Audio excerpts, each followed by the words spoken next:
अस्सलाम वालेकुम। आज का जो हमारा टॉपिक है वो रिंग थ्योरी के ऊपर है और मेरी पिछली वीडियोस होप्स हो कि आपने साथ साथ देखी हो। एक प्रॉब्लम है रिंग थ्योरी के अंदर जो मैं चाह रही थी कि आपके साथ डिस्कस करूं।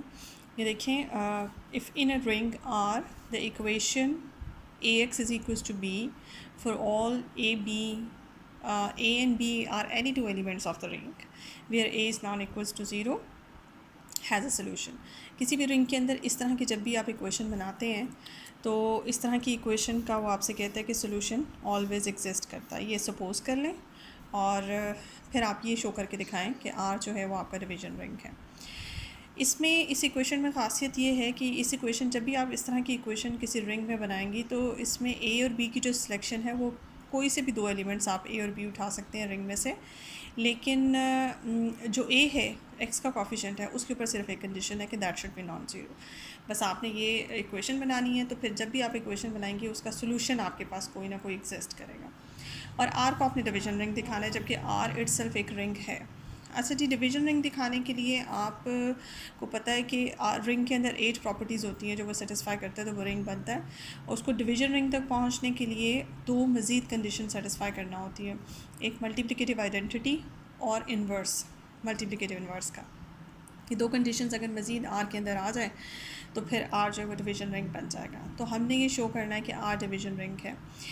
इससे पहले कि हम इन दो लॉज को प्रूव करने की तरफ जाएं, उससे पहले यहाँ पे कुछ एक्स्ट्रा काम आपको इस थ्योरम के प्रूफ में मिलेगा। वो एक्स्ट्रा काम जो है वो क्या है, सबसे पहले उसने बिल्कुल ही हट के टॉपिक से उसने प्रूव करके दिखाया हुआ है कि आर आपका इंटीग्रल डोमेन है, या दूसरे लफ्ज़ों में आप ये कह दें कि आर जो इस वक्त आप डिस्कस कर रहे हैं, इस वक्त जो आपके क्वेश्चन के स्टेटमेंट में है, ये जो रिंग है ये कोई ज़ीरो डिवाइज़र कंटेन नहीं करता। अब ज़ीरो डिवाइज़र की डेफिनेशन मैं अपनी पिछली वीडियो में बता चुकी हूँ। ज़ीरो डिवाइज़र क्या होता है?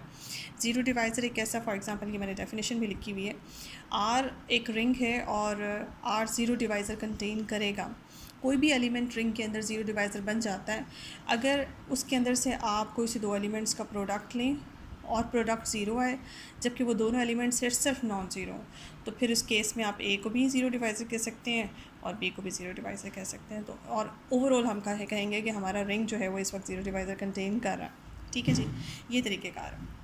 तो सबसे पहले हम ये प्रूफ करके दिखाएंगे कि इस केस में, इस क्वेश्चन में अपना मेन टारगेट की तरफ जाने से पहले हम ये दिखाएंगे कि आर ज़ीरो डिवाइज़र कंटेन नहीं करता। क्योंकि आर ज़ीरो डिवाइज़र कंटेन नहीं करता, ये वाला जो रिज़ल्ट है ये उन दो लॉज के प्रूफ में इस्तेमाल हो।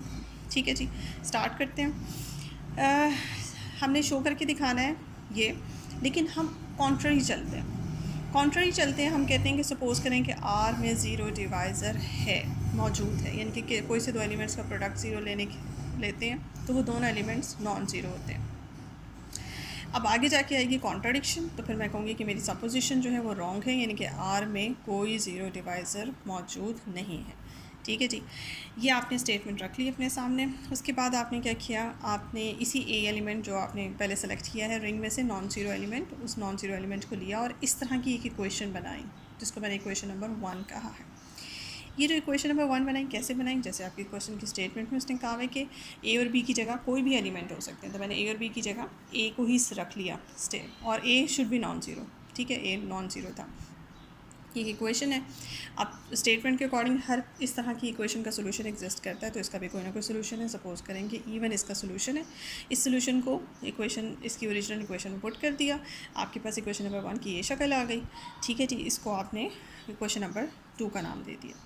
उसके बाद चूँकि आपकी बी की चॉइस भी ऐसी थी कि बी नॉन ज़ीरो है, बी से भी आप एक इक्वेशन बना सकती हैं स्टेटमेंट की तरह, b x is equals to even b non zero है और ईवन कोई भी नंबर है आपका रियल रिंग में से। ठीक है जी, उसके बाद चूँकि इस इक्वेशन ये भी स्टैंडर्ड पूरा करती है जो आपके क्वेश्चन की स्टेटमेंट में जिस तरह की इक्वेशन है ये उसके अकॉर्डिंग मैंने बनाई है, तो इसका भी कोई ना कोई सोल्यूशन होगा। सपोज़ करें कि इसका सोल्यूशन जो है वो E2 है। इस सोल्यूशन को बैक सब्स्टिट्यूट किया इसकी ओरिजिनल इक्वेशन में, तो आपके पास इक्वेशन नंबर 3 जो है वो इस तरह की बन गई, BE2 is equals to even. इसको आपने इक्वेशन नंबर 4 का नाम दे दिया। ठीक है जी, उसके बाद आपने शुरू में चूँकि स्टार्ट किया हुआ है, लेट किया हुआ है कि ए और बी कोई से दो ऐसे एलिमेंट्स हैं जिनका प्रोडक्ट जो है वो ज़ीरो है। उसके बाद आपने क्या किया, इसी इक्वेशन को पोस्ट मल्टीप्लाई किया E2 के साथ। ठीक है, ये देखें। और उसके बाद राइट हैंड साइड 0 बन गई और फिर BE2 is equals to E1 है, जैसे कि आपकी पिछली मैं आपको दिखा दूँ। ये इक्वेशन थी, इक्वेशन नंबर 4 जो लास्ट में आपने बनाई थी, BE2 is equals to E1। तो यही वैल्यू उठाई और BE2 की जगह पुट कर दी, दैट इज़ E1।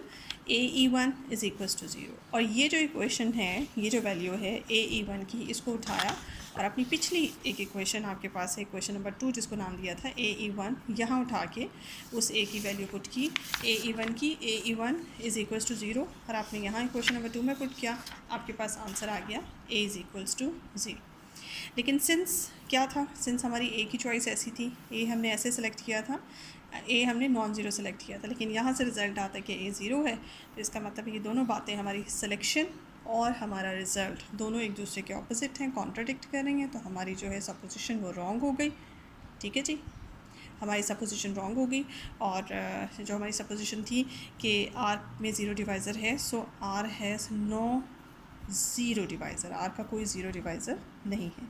अगर ज़ीरो डिवाइज़र किसी भी रिंग में मौजूद नहीं होता तो वह रिंग जो है इंटेग्रल डोमेन बन जाती है। हम ये भी कंसिडर कर सकते हैं कि आर जो है वो यहाँ पे इंटेग्रल डोमेन बन गई है। अच्छा जी, उसके बाद अब ये रिज़ल्ट हमने संभाल के रखना है, इस रिज़ल्ट को हमने आगे जाके इस्तेमाल करना है अपने मुख्तलिफ लॉज, ये जो 2 लॉज हैं इनके प्रूफ में। अब आते हैं मेन काम की तरफ, identity law. Identity law under multiplication. आपने क्या किया, आपने दिखाने कि आप आर में से कोई भी एक, अगर रैंडमली एक नॉन ज़ीरो एलिमेंट उठाती हैं, कोई भी एलिमेंट उठाएं, उसके लिए आपके पास कोई ना कोई आइडेंटिटी मौजूद है, यानी कि कोई ना कोई एलिमेंट यहाँ पे ऐसा मौजूद ज़रूर है जो कि 1 का कैरेक्टर सेटिस्फाई करता है। उसके लिए आपने एक एलिमेंट रैंडमली उठाया और उसको स्पेसिफिकली लिया कि वो नॉन ज़ीरो है, और आपने ये इक्वेशन बनाई जैसे क्वेश्चन के स्टेटमेंट में है, A should be non zero. आपने ये इक्वेशन बना लिया और इसका कोई ना कोई सोल्यूशन होगा। सपोज़ करें कि इसका solution x is equal to E है, इसको सब्सटीट्यूट किया, नई इक्वेशन ली आई। इस इक्वेशन को आपने पोस्ट मल्टीप्लाई करना है x के साथ। ये देखें, नेक्स्ट पे आपने उसी इक्वेशन को पोस्ट मल्टीप्लाई कर दिया x के साथ। अब x क्या है, x कोई भी वेरिएबल है और ये आप चॉइस करती हैं, ये आप सेलेक्ट करते हो R में से। ठीक है, R में से कोई भी रैंडमली एलिमेंट है जिसको रिप्रेजेंट कर रहा है x को जाके उस इक्वेशन से पोस्ट मल्टीप्लाई कर दिया। पोस्ट मल्टीप्लाई करने के बाद ये चीज़ बन गई है। अब लेफ्ट हैंड साइड इस तरह की आ गई कि 2 नंबर का प्रोडक्ट जो है वो आपके पास इक्वल्स टू 0 आ गया।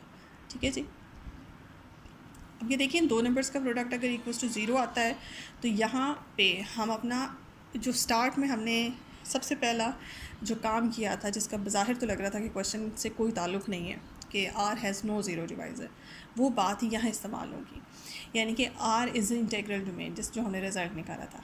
तो चूँकि R इंटेग्रल डोमेन है तो 2 नंबर्स के प्रोडक्ट से ये आंसर निकलता है कि वो दोनों में से कोई एक नंबर ज़ीरो ज़रूर है। ये जो मैंने यहाँ से ये रिज़ल्ट निकाला, ये जिसको मैंने ब्रैकेट में बंद किया है डिब्बे में, ये रिज़ल्ट जो है ये आपका तभी निकलता है इस इक्वेशन से डायरेक्टली अगर आप ये कंसिडर करें कि R इंटेग्रल डोमेन है।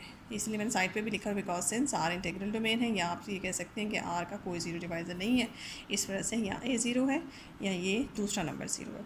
लेकिन चूँकि A की चॉइस ऐसी थी कि A ज़ीरो नहीं है तो फिर ये वाला रिज़ल्ट तो नहीं ओके हो सकता। तो दूसरी बात कि ये नंबर ज़ीरो है, ये ठीक है। EX is minus x is equals to 0, यहाँ से आपके पास क्या बनता है, EX is equals to x बनता है।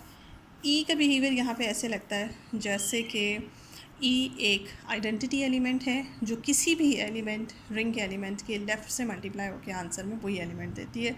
तो A यहाँ पे लेफ़्ट आइडेंटिटी बन जाती है। अब ये लेफ़्ट आइडेंटिटी है, लेफ़्ट आइडेंटिटी को अभी तो ये लेफ़्ट आइडेंटिटी बनी है, राइट भी बनना है।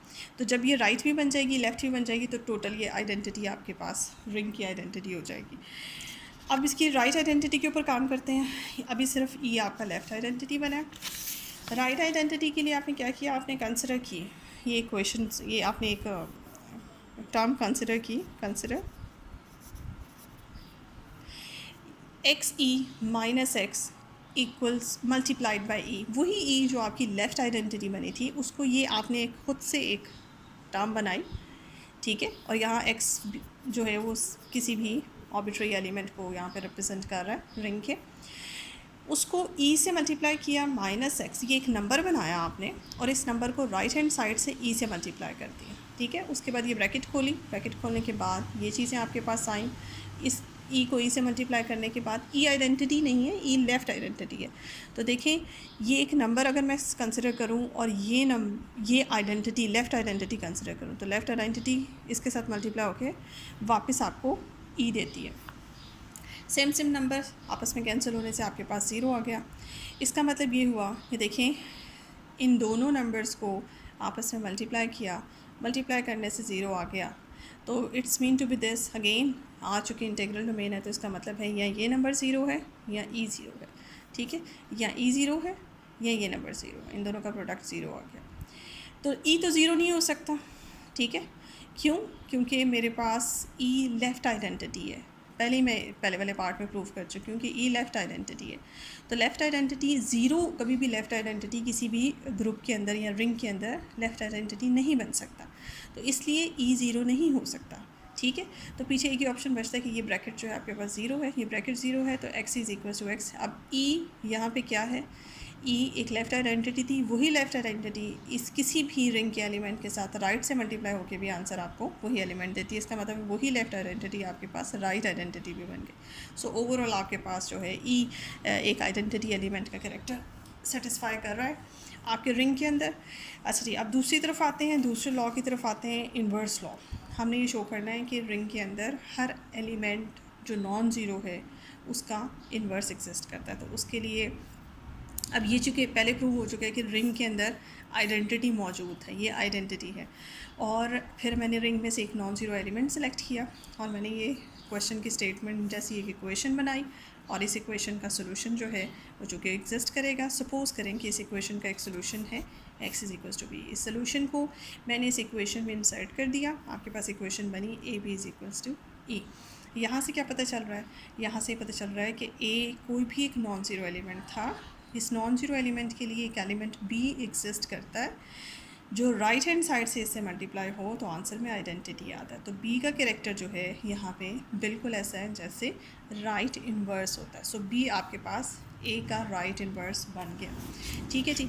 अब राइट इन्वर्स आपको लेफ़्ट इन्वर्स इसके प्रूफ में नहीं मिलेगा, लेफ़्ट इन्वर्स उसने प्रूफ नहीं करके दिखाया हुआ।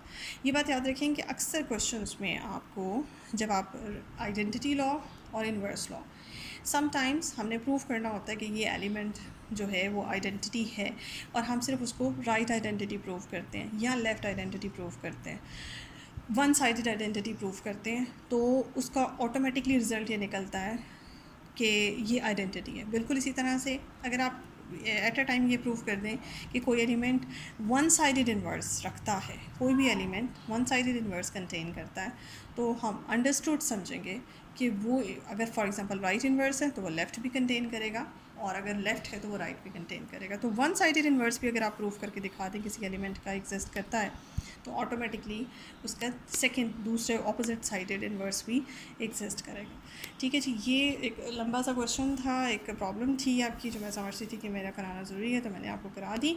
इसका रिज़ल्ट इसका देख लें, ये काफ़ी लंबा और पेपर में भी आने के इसके चांसेस हैं। सो होप सो कि आपको समझ आ गया होगा। आप अपने कमेंट्स जो है इस वीडियो को देखने के बाद ज़रूर दें, और मेरे चैनल को सब्सक्राइब करें और इस वीडियो को लाइक करें, और कोई प्रॉब्लम हो तो मुझसे प्लीज़ कमेंट्स में पूछ लें। Thank you so much.